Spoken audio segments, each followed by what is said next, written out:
سيئات أعمالنا من يهده الله فلا مضل له ومن يضلل فلا هادي له وأشهد أن لا إله إلا الله وحده لا شريك له وأشهد أن محمدا عبده ورسوله صلى الله عليه وآله وسلم. أما بعد فإن خير الحديث كتاب الله وخير الهدي هدي محمد صلى الله عليه وآله وسلم وشر الأمور محدثاتها وكل محدثة بدعة وكل بدعة ضلالة وكل ضلالة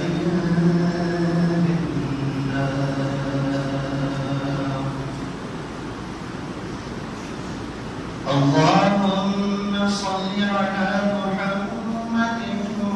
وعلى آل محمد كما صليت على إبراهيم وعلى آل إبراهيم إنك حميد مجيد. اللهم بارك على محمد وعلى آل محمد كما باركت على إبراهيم وعلى آل إبراهيم إنك حميد مجيد. أما بعد فأعوذ بالله من الشيطان الرجيم. بسم الله الرحمن الرحيم. فلا وربك لا يؤمنون حتى يحكموك فيما شجر بينهم ثم لا يجدوا في أنفسهم حرجا مما قضيت ويسلموا تسليما.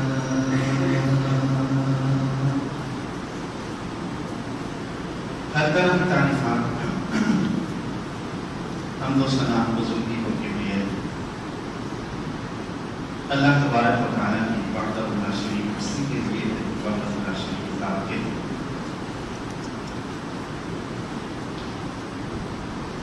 جو ہر اعتبار سے ہر لحاظ سے خوبصورت ہے، اعلیٰ ہے، پاک ہے، منزہ ہے، جس کی ذات بہت ہی مہربان ذات ہے، انتہائی شفیق ہستی ہے. یہ اس کی رحمت ہے، یہ اس کی مہربانی ہے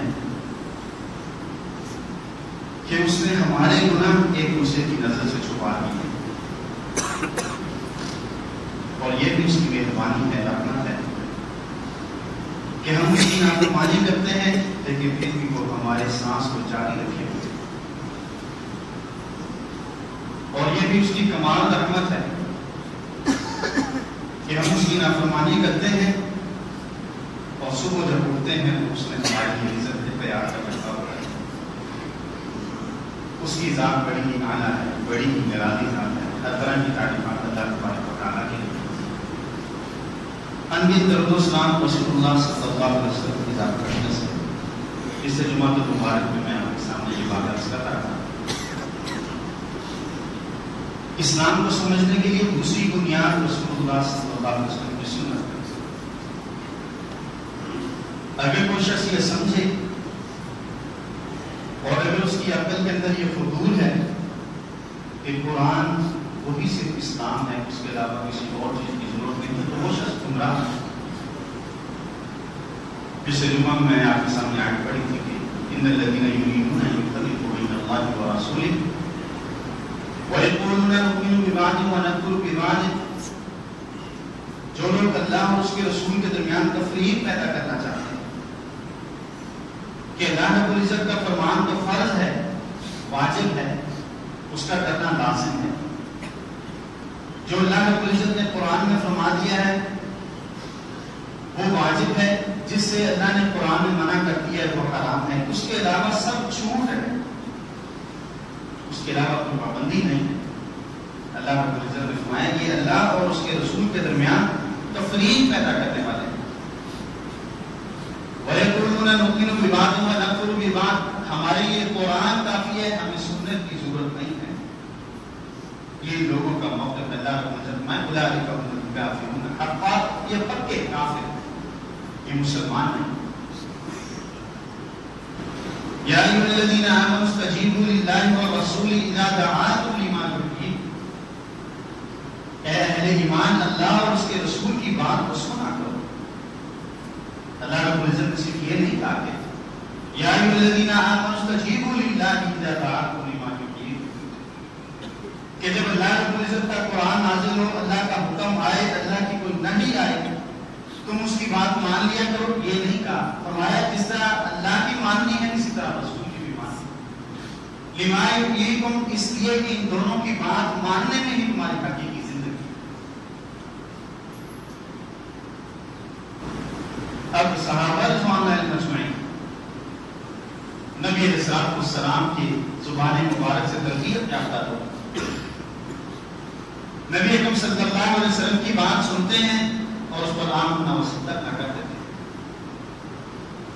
وہ بات ان کو سمجھ آتی ہے یا نہیں آتی، ان کے فیصلے کے خلاف جاتی ہے یا نہیں جاتی،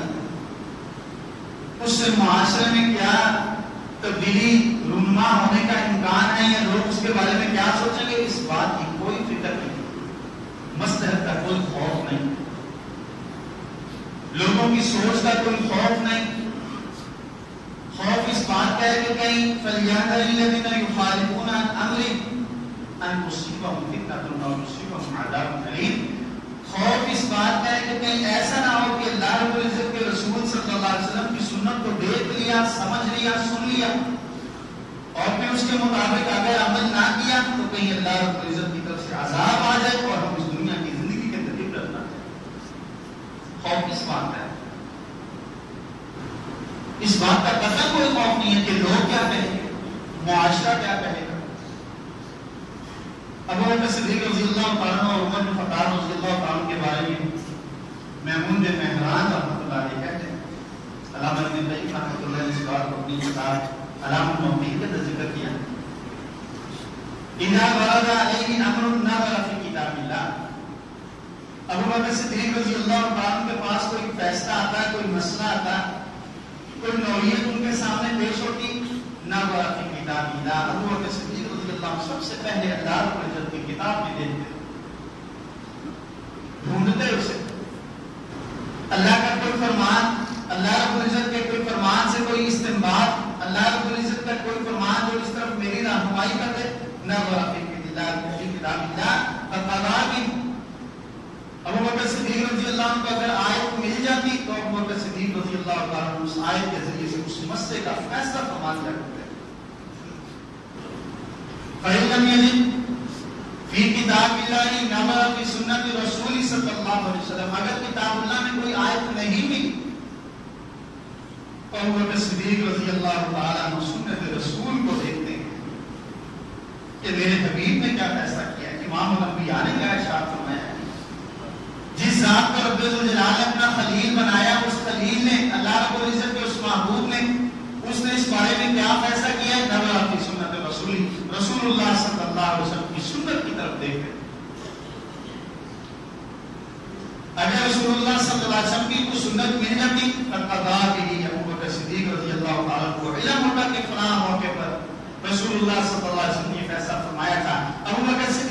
اللہ عنہ فیصلہ کر دیا کرتے نبی السلام کی فلاں حدیث کے مطابق یہ فیصلہ ہے. اور اگر حدیث نہ ملتی ابو بکر صدیق رضی اللہ تعالیٰ عنہ لوگوں سے پوچھتے هل علمتم شيئا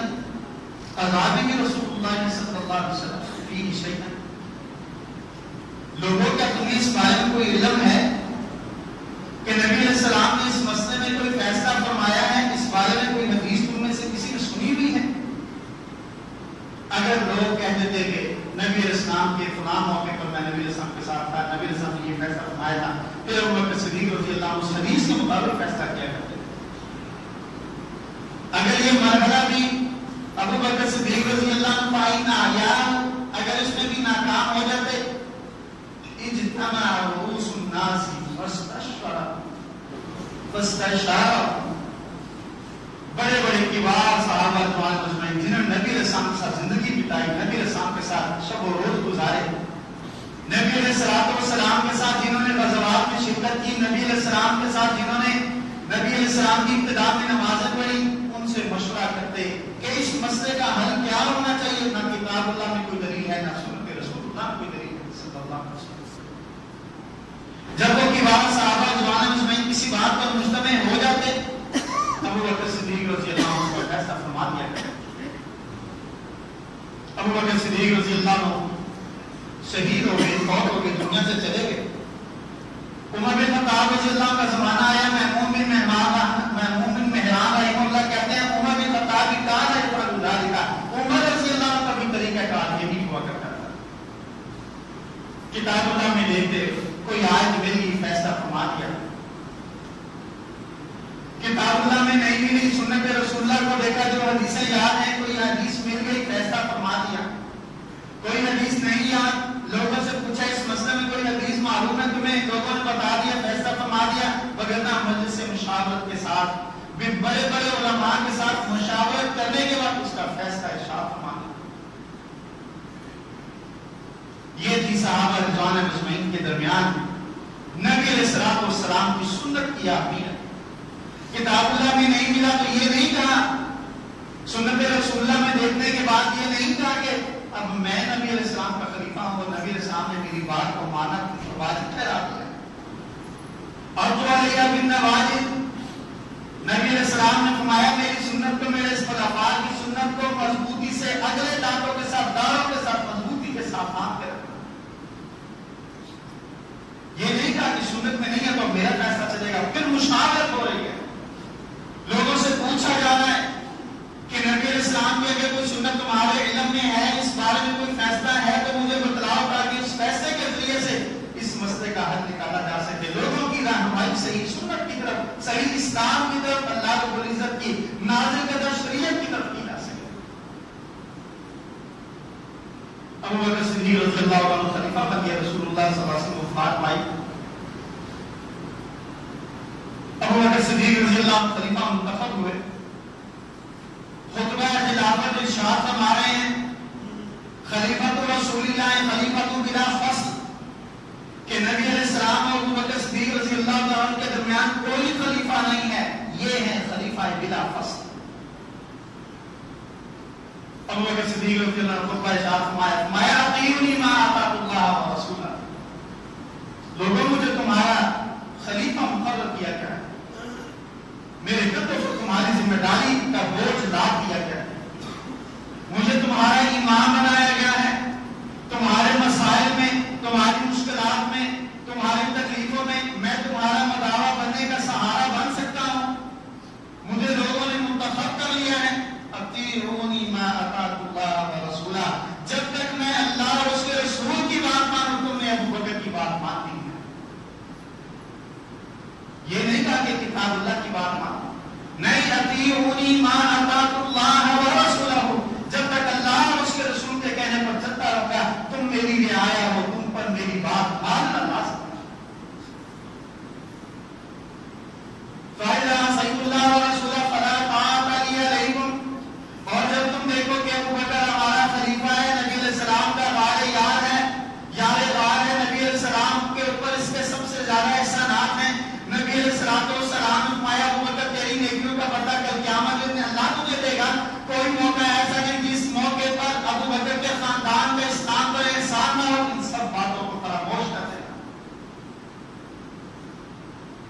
یہ نہ سمجھنا کہ نبی علیہ السلام کا جانے رہا ہے، اس لیے پیروی نہ کرنا کہ اس کے اسلام پر بڑے احسانات ہیں، اس لیے میری بات نہ ماننا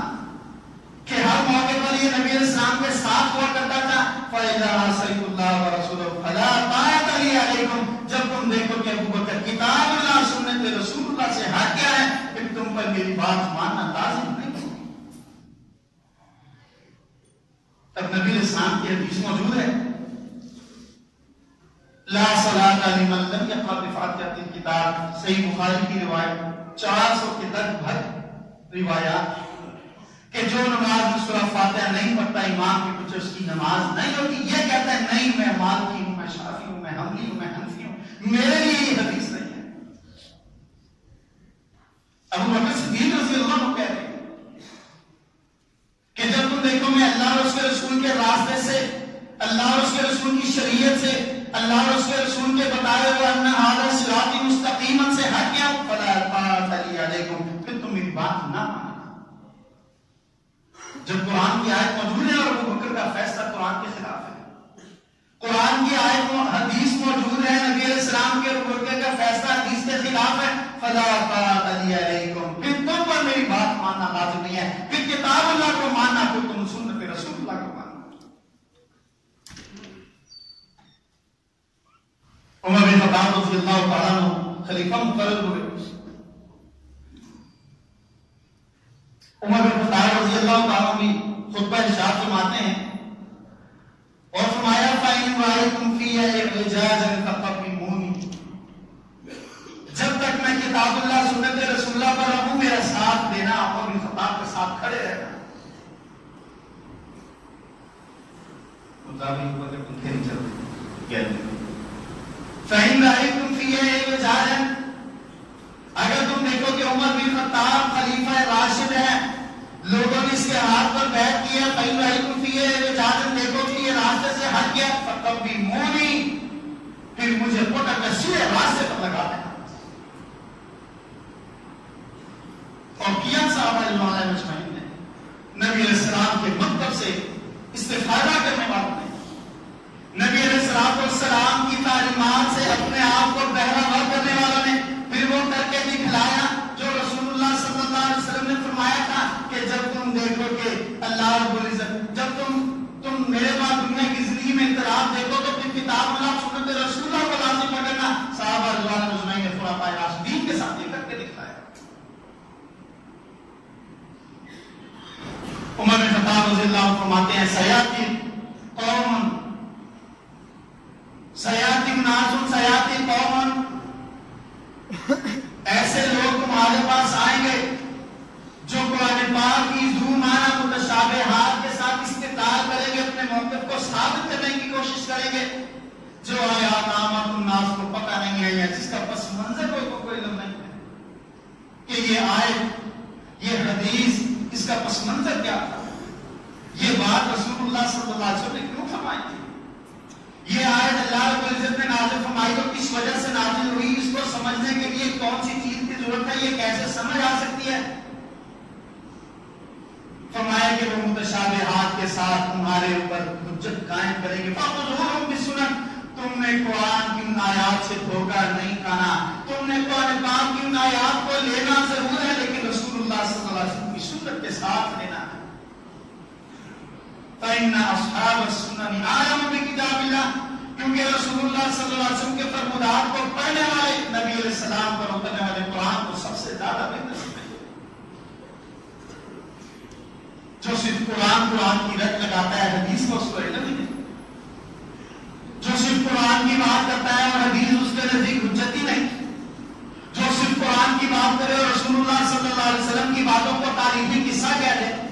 جو صرف قرآن کی بات کرے اور رسول اللہ صلی اللہ علیہ وسلم کی باتوں کی توجہ نہ دے، عمر بن خطاب رضی اللہ عنہ فرمایا یہ گمراہ لوگ ہیں۔ جب ان کے ساتھ بات ہو فَخُذُوهُم بِالسُّنَنِ، تم نے ان کی باتوں کا جواب، قرآن کی آیات کا جواب تم نے ان کو دینا ہے، نبی علیہ السلام کی سنت کے ساتھ دینا ہے۔ فَإِنَّ أَصْحَابَ السُّنَنِ أَعْلَمُ بِكِتَابِ اللَّهِ، اللہ رب العزت کے رسول کی سنتوں کو جاننے والے، اللہ پر اترنے والے، رسول کو اترنے والی کتاب کو بھی بہتر سمجھتے ہیں۔ یہ بات نکال قاضی محمود بن مہران رحمۃ اللہ علیہ کہتے ہیں کہ عمر بن خطاب، ابو بکر صدیق رضی اللہ عنہ، اسی طرح عثمان بن عفان، علی بن ابی طالب رضی اللہ عنہ، یہ سارے خلفائے راشدین رضوان اللہ علیہم اجمعین جب بھی کوئی بات کرتے کتاب اللہ کے بعد سنت رسول اللہ کو دیکھ کے نہ ملتی، پھر صحابہ رضوان اجمعین کے مشورے کے بعد اس میں فیصلہ فرمایا۔ ابو داؤد کی روایت ترمذی کے اندر بھی موجود، ابو بکر صدیق رضی اللہ تعالیٰ عنہ ان کے پاس سے خاتون آتی ہے، کہتی ہے میں دادی ہوں، میرا بیٹا فوت ہو گیا ہے، مجھے وراثت میں میرا حصہ دلوا دیں۔ ابو بکر صدیق رضی اللہ عنہ کہنے لگے ما لک فی کتاب اللہ من شیء، آپ کا پوتا فوت ہو گیا ہے، آپ زندہ ہیں، آپ کہتی ہیں پوتے کی وراثت میں حقدار ہوں، اللہ رب العزت کی کتاب میں تو کوئی ایسی دلیل نہیں کہ جس کی بنیاد پر میں یہ کہہ سکوں کہ آپ کا وراثت کے اندر اتنا حصہ ہے۔ وما علمت فی سنت رسول صلی اللہ علیہ وسلم شیئا، اور نبی علیہ السلام کی سنت کے مطابق بھی مجھے کچھ علم نہیں کہ نبی علیہ السلام نے دادی کا وراثت کا حصہ مقرر کیا ہے یا نہیں کیا ہے۔ مغیرہ بن شعبہ رضی اللہ عنہ کہتے ہیں امیر المومنین حضرت رسول اللہ صلی اللہ علیہ وسلم، میں نبی علیہ السلام کے پاس موجود تھا، جاءت الجدہ، دادی آئی، اس نے کہا میرا پوتا فوت ہو گیا ہے، وراثت میں میرا حصہ بنتا ہے یا نہیں بنتا؟ فَآتَاهَا السُّدُسَ، نبی علیہ السلام نے فرمایا تیرے پوتے نے جو چھوڑا ہے طریقہ اس کے اندر چھٹا حصہ تیرا ہے۔ ابو بکر صدیق رضی اللہ تعالیٰ نے مغیرہ بن شعبہ رضی اللہ عنہ کی بات سننے کے بعد یہ نہیں کہا کہ میں خلیفہ راشد ہوں، نبی علیہ السلام کا خلیفہ بلا فصل ہوں اور تم مجھے سمجھا رہے ہو۔ مغیرہ تم کیا کام کر رہے؟ میں نے فیصلہ کر دیا ہے اور یہ فیصلہ پتھر پر لکیریں بدلا نہیں جا سکتا۔ ابو بکر صدیق رضی اللہ عنہ نے مغیرہ بن شعبہ رضی اللہ عنہ کی بات کو سنا، فرمایا کہ اس دادی سے کہہ دو کہ اس کی وراثت، اس کے پوتے کی وراثت کے اندر اس کو چھٹا حصہ ملے گا۔ فَأَنْفَلَهُ لَهَا، ابو بکر صدیق رضی اللہ عنہ نے حدیث کو مان لیا، اپنے فیصلے سے رجوع کر لیا، اپنی بات کو غلط کہا کہ رسول اللہ صلی اللہ علیہ وسلم کی حدیث موجود ہے، امام الانبیاء کا قول موجود ہے، سید المرسلین کی بات موجود ہے، سید المرسلین کی بات کی موجودگی میں کسی کی بات کی کوئی حیثیت نہیں۔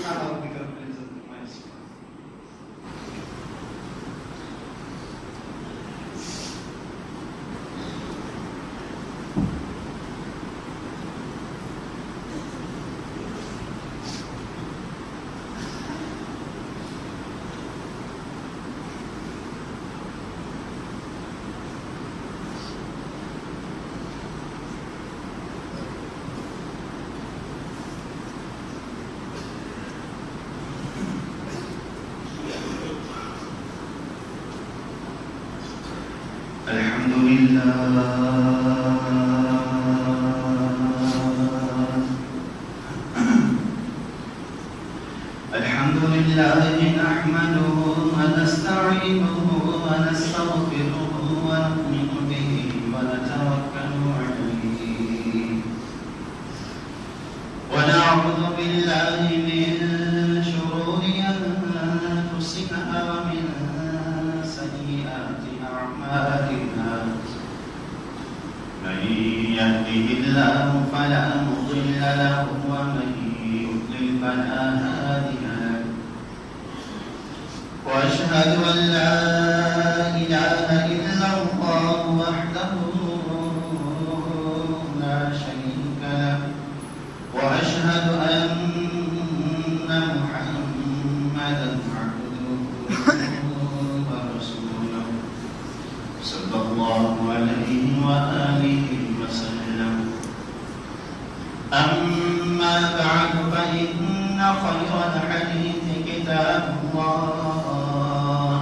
وخير الهدي هدي محمد صلى الله عليه وآله وسلم، وشر الأمور محدثاتها، وكل محدثة بدعة، وكل بدعة ضلالة، وكل ضلالة في النار. اللهم صل على محمد محمد وعلى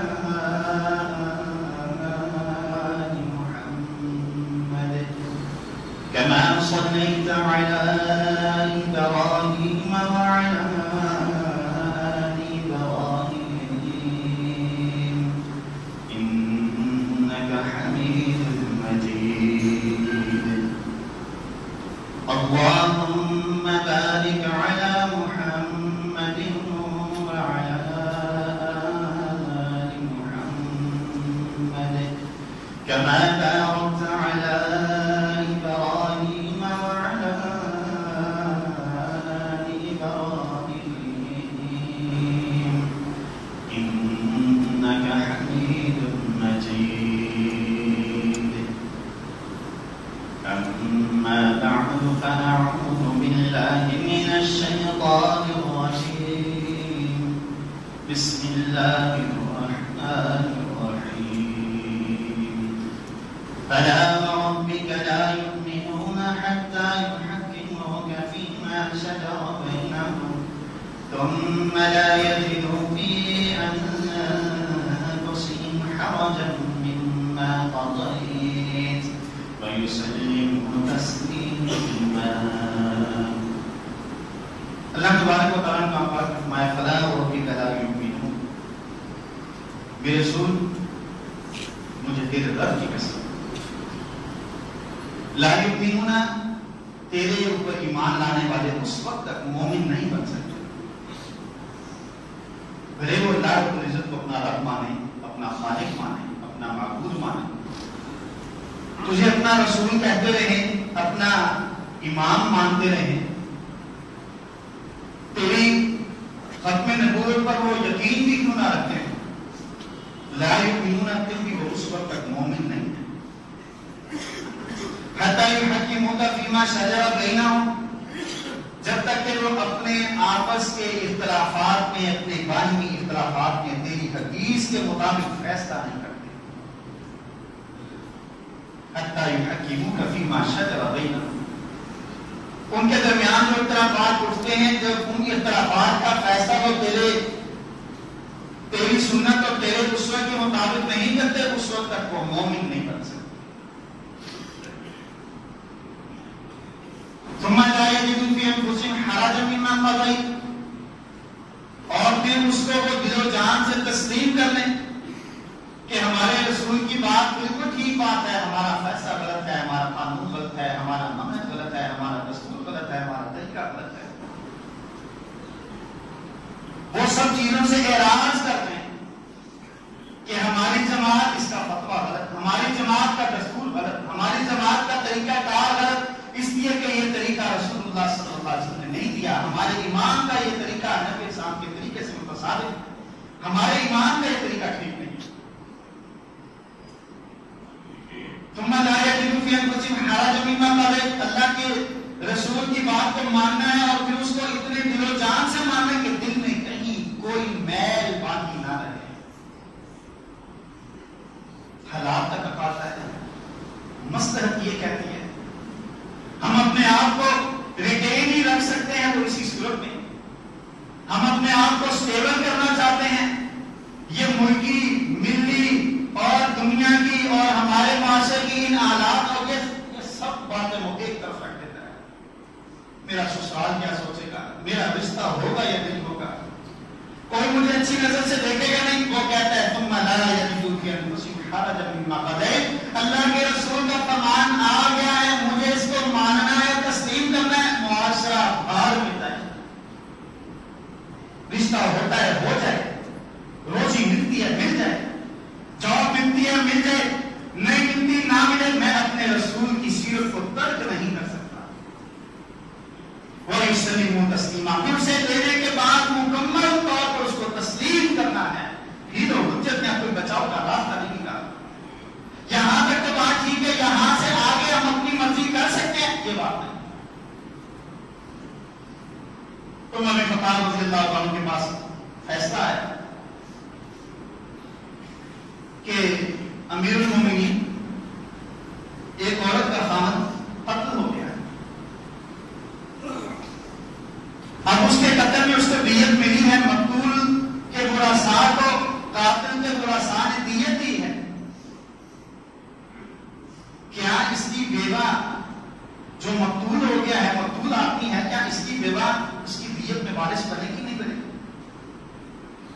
اس کی وراثت میں تو حصے دار ہے،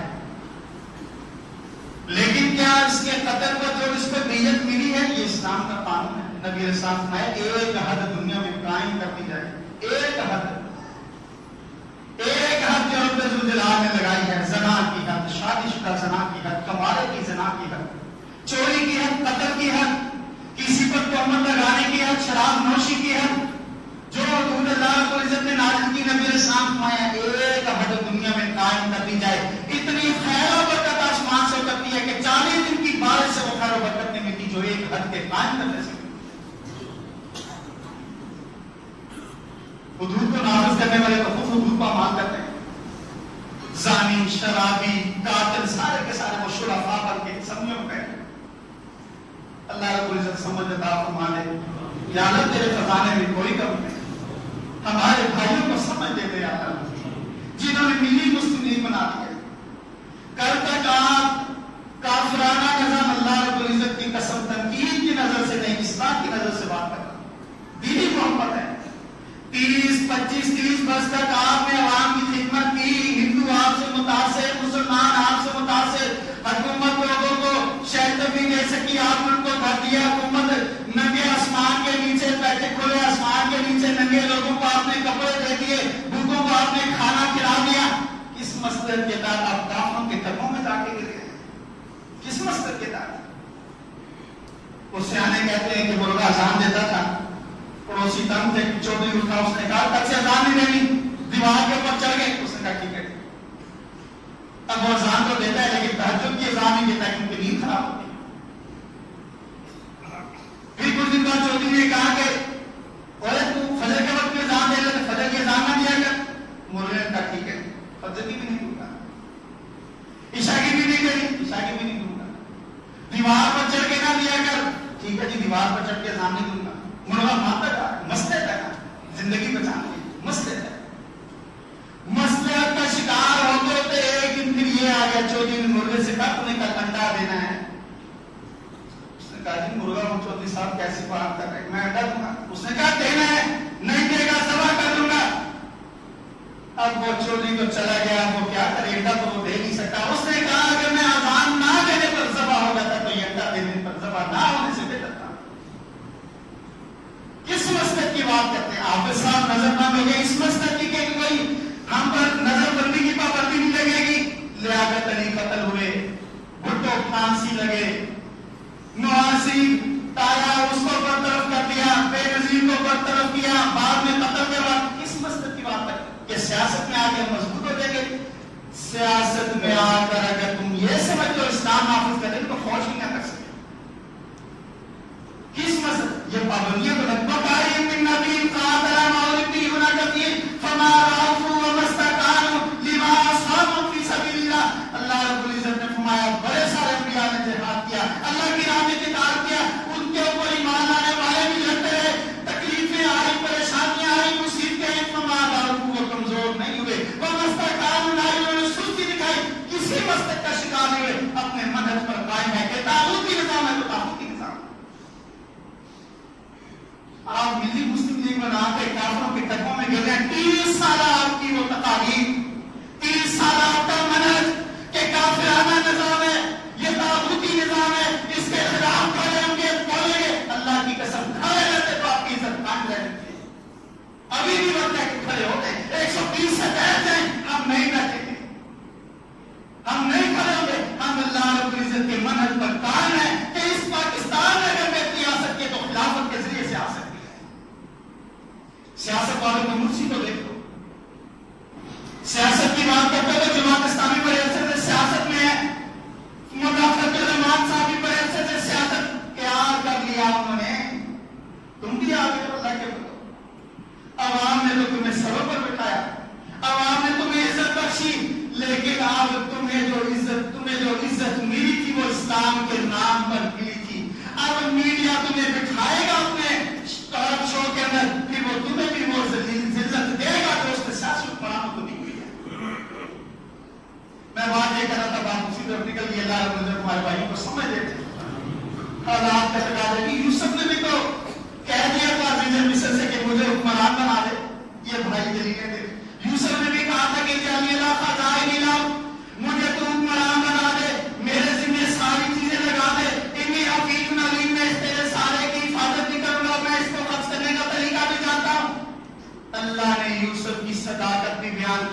نے یوسف کی دیانت بھی بیان کی, اللہ نے یوسف کی پاکیزگی بھی بیان کی. آپ کی پاکیزگی کون سی آیت میں ہے؟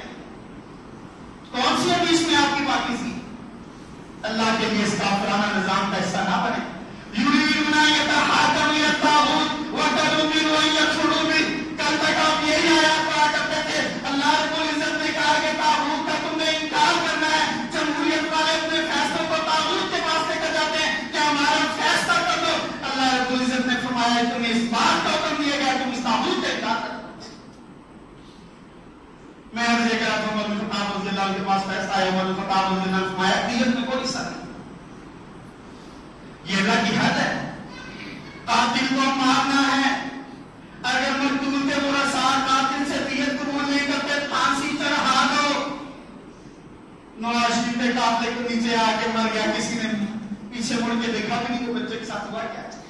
طاہر القادری کے جلسے کے اندر مر گیا, کسی نے پوچھا نہیں کون سے انقلاب جناب آپ نے تو عوام سے انقلاب کر دیا. عمران خان کے جلسے ملتان میں 7 لوگ کے وطن کتنے لوگ مر گئے, کون سا انقلاب؟ کوئی نہیں. یہ سیاست کا نظام جس طرف ہمارے ملی مسلم لیگ والے بھائی یہ ملی جلی لیگ والے جا رہے ہیں.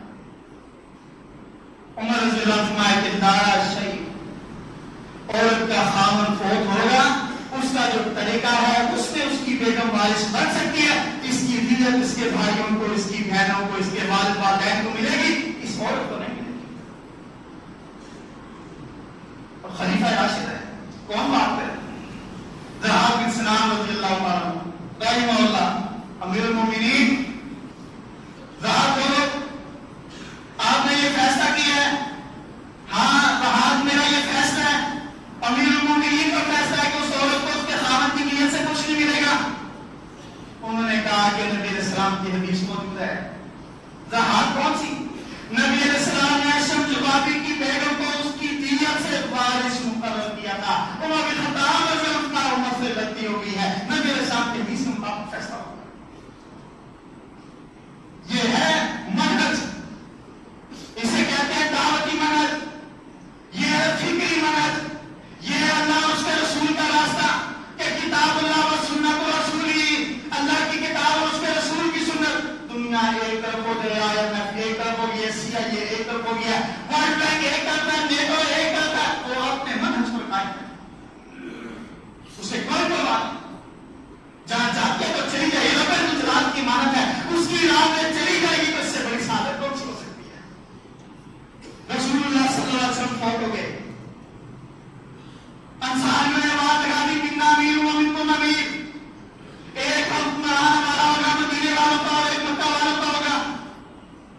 ابو بکر صدیق رضی اللہ عنہ موجود, عمر بن خطاب موجود, عثمان غنی موجود, علی مرتضیٰ موجود, عائشہ مبشرہ,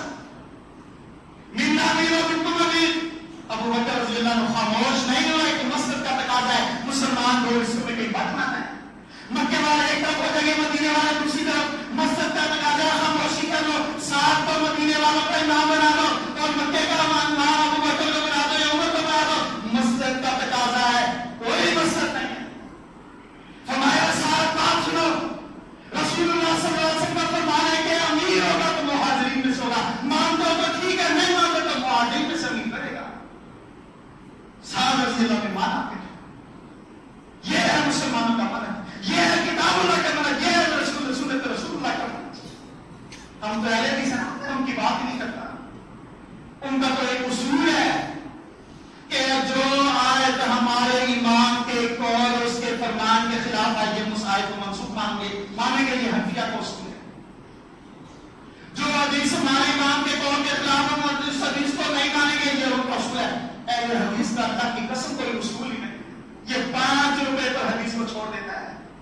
گاہک نکل جائے گا, جھوٹ بول دیا. نبی علیہ السلام میں تیری قسم سے تیرا سامان تو بک دے گا لیکن تیرے مال کے اندر برکت ختم ہو جائے گی. اللہ کی قسم گھر بیچنے کا پڑتا ہے, اس کا کوئی اصول نہیں. اس کی بیگم کہتی ہے کہ داڑھی رکھ لیے رکھ لیتا ہے, اس کی بیگم کہتی ہے نہ رکھ کے منگوا دیتا ہے.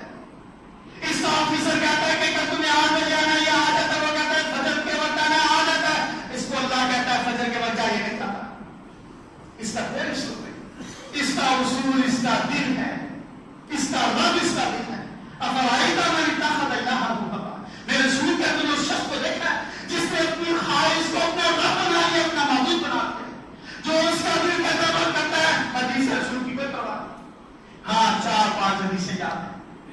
فاتحہ کی حدیث یاد ہے؟ حنفیوں پر مور لگ رہی ہے نا، حنفی پر مور لگتی ہے کہ تو خلاف سنت کا تھا، فاتحہ کی حدیث یاد ہے، رفع الیدین کی حدیث یاد ہے کیونکہ حنفی کی نماز مدد کرنی ہے، پاؤں کے ساتھ پاؤں ملانے کی حدیث یاد ہے اس لیے کہ حنفی کے پیچھے نماز نہیں ہوتی۔ مجھے نہیں یاد کہ چوتھی حدیث آمین کی ہے، پانچویں کوئی حدیث ہے حدیث کو آتی ہے تو مجھے نہیں پتا۔ عرض کرنے کا مقصد فلا اور بھی کا لا یؤمنون، معذرت کے ساتھ آپ کا وقت بدل گیا، مجھے بجلی کی طرف بات نکل گئی۔ فلا اور بھی کا لا یؤمنون، میرے رب کی قسم ہے میرے رسول لا یؤمنون، یہ مومن ہے، حتی یحکموک فیما شجر بینہم، دنیا میں رہتے ہوئے ان کے درمیان اختلاف ہو اور اپنے اختلاف کا فیصلہ تیری سنت سے نہ کرے، ثم لا یجدوا فی انفسہم حرجا مما قضیت، پھر کسی مسئلے کی پرواہ بھی نہ کریں، وَيُسَلِّمُوا تسلیما، اور اسے اپنے سر پر رکھ کر نبی علیہ السلام کے متبع ہونے کا ثبوت دے دیں، اس وقت یہ مومن ہو سکتے ہیں، مگر یہ مومن نہیں ہے۔ میرے 5.5 فٹ کا جسم، آپ کا جسم، آئینے میں کھڑے ہو کے دیکھیں ہم کس حد تک متبع رسول ہیں، کس حد تک اہل حدیث ہیں، کس حد تک حدیث سے بات۔ اللهم انصر الاسلام والمسلمين واعز الاسلام والمسلمين واذل الشرك والمشركين ودمر اعداء الدين، اللهم اجعل كلمة الاسلام هي العليا واجعل كلمة الكفر هي السفلى، يا قاضي الحاجات اقض حاجاتنا وحاجات المسلمين، يا شافي الامراض اشف مرضانا ومرضى المسلمين، يا فاطمة مرض واشفاء كامل عافا فرما، يا نبي اولاد صالح اولاد عطا فرما، یا اللہ جن کو تم نے اولاد کی نعمت سے سرفراز کر رکھا ہے، یا اللہ ان کی اولاد کو نیک بنا، یا اللہ جن کے والدین زندہ ہیں، یا اللہ ان کے والدین کو صحت کے ساتھ اپنی زندگی عطا فرما، یا اللہ جن کے والدین ایمان کی حالت میں دنیا سے جا چکے ہیں، یا اللہ ان کے والدین کی مغفرت فرما دے، یا اللہ وعلی النبیین کے اندر جنت الفردوس کے اندر جگہ عطا فرما دے، یا اللہ اسلام اور اہل اسلام کی مدد فرما، یا اللہ پریشانیوں کے اندر تو اپنی رحمت کے ساتھ مسلمانوں کو، اسلام کو پسند کرنے والا، مسلمانوں کو پسند کرنے والا حکمران عطا فرما دے۔ اس بھائی نے پوچھا ہے بیلنس ختم ہو جانے کی صورت میں جو لون لیتے ہیں یہ سود کے زمرے میں آتا ہے، آپ 5 روپے لیتے ہیں تو واپس آپ کو جب آپ بیلنس لوڈ کرتے ہیں تو آپ کو 7 روپے واپس کرنے پڑتے ہیں، جو ان کی ٹرمز اینڈ کنڈیشنز ہیں اس کے مطابق وہ 2-4 روپے اضافی لیتے ہیں، یہ سود ہے، کبھی نہ نہیں ہے بیلنس بچے کسی کو بھیج خود جا کے لے، کتنی ایمرجنسی ہو سکتی ہے۔ نبی اسلام کی حدیث ہے کہ ایک وقت آئے گا کہ لوگ اپنے آپ کو سود کے غبار سے، اس کی دھول سے محفوظ نہیں رکھ سکے، اس لیے خدا ان چیزوں پر توجہ دیا۔ والد کا نام ہٹا کر خامد کا نام لگانا، خامد کا نام لگانے کا مقصد یہ نہیں ہے کہ یہ میرا خامد ہے، یہ میرا والد ہے، والد کا نام وہ والد کا ہی رہتا ہے، خامد کا نام پہچان بن جاتا ہے۔ خواتین اپنے درمیان میں بات کرتی ہیں یا دوسری جگہ پر بات ہوتی ہے تو وہ خامن کا نام پہچان ہوتا ہے کہ فلاں کی ہے۔ خامن کا نام لگانے کا قدر میں جو سمجھتا ہوں میری رائے حتمی نہیں ہے، علماء سے پوچھنا بھی چھوٹا سا طالب علم ہوں، خامن کے نام لگانے کا مقصد صرف ایک پہچان ہوتی ہے، وگرنہ اپنا نام بدلنا وہ ہے کہ نبی اسلام فرمائے جو اپنے والد اپنے نسل کو چھوڑ کے کسی اور نسل کے ساتھ تعلق